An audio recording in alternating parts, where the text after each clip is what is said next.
Hi friends, welcome to Siri foods. నేను మీ దుర్గాభవానిని మాట్లాడుతున్నాను.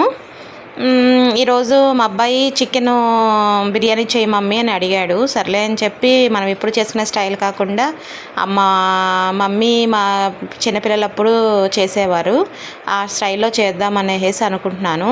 ముందు చికెన్ శుభ్రంగా కడిగిన చికెన్ తీసుకున్నాను. దాంట్లో అల్లం పేస్టు, ఉప్పు, పసుపు వేసి మ్యాగ్నేట్ చేసుకున్నాను.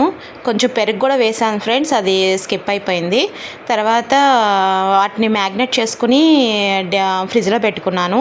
తర్వాత ఒక అరగంట అయిన తర్వాత పొయ్యి మీద గిన్నె పెట్టుకొని దాంట్లో మనకి బిర్యానీకి కావాల్సిన దినుసులన్నీ ఏమేమి కావాలో అవన్నీ వేసుకుని, పుదీనా వేసుకుని అది వేగుతున్న టైంలో మ్యాగ్నేట్ చేసిన చికెన్ తీసుకుని బయట పెట్టుకున్నాను ఫ్రెండ్స్. తర్వాత ఉల్లిపాయలు, పచ్చిమిర్చి ఉప్పు వేసి మగ్గపెట్టుకున్నాను. మగ్గపెట్టుకున్న తర్వాత అది కొంచెం వేగాలి ఫ్రెండ్స్, గోల్డ్ కలర్లోకి రావాలి. గోల్డ్ కలర్లోకి వచ్చిన తర్వాత అల్లం పేస్ట్ వేసుకున్నాను. అల్లం పేస్ట్ కూడా బాగా ఫ్రై అవ్వాలి. అయిన తర్వాత చికెన్ తీసుకుని చికెన్ని మామూలుగా ఈ బౌల్లో వేసేసుకోవాలి. వేసేసుకున్న తర్వాత చికెన్ కూడా మగ్గనివ్వాలి ఫ్రెండ్స్, బాగా ఉడకనివ్వాలి.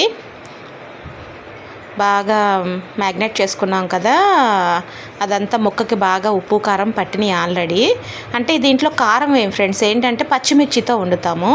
అయిన తర్వాత నేనేం చేస్తానంటే బియ్యాన్ని నానపెట్టకుండా బియ్యాన్ని ఏం చేస్తానంటే కడిగేసి పక్కన పెట్టుకొని ఆయిల్లో ఒక 10 నిమిషాలు, ఒక 5 నిమిషాలు కొంచెం మగ్గనిచ్చిన తర్వాత అంటే కొంచెం ముక్కతో పాటు ఆయిల్ పట్టి, ఇంకా మనకి ఒకవేళ వాటర్ ఏమైనా ఎక్కువైనా ఏమవుతుందంటే ఫ్రెండ్స్, అన్నం మెతుకు అంటుకోకుండా చక్కగా మెతుకు అంటుకోకుండా రైస్ చూడడానికి చాలా బాగుంటుంది ఫ్రెండ్స్.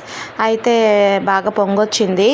మూత పెట్టి 10 నిమిషాలు ఫ్లేమ్ అయిపోయిన తర్వాత అన్నం బాగా అలా బిర్యానీలు తెరులుతున్నప్పుడు మళ్ళీ సిమ్లో పెట్టుకుంటే బిర్యానీ రెడీ అయిపోయింది.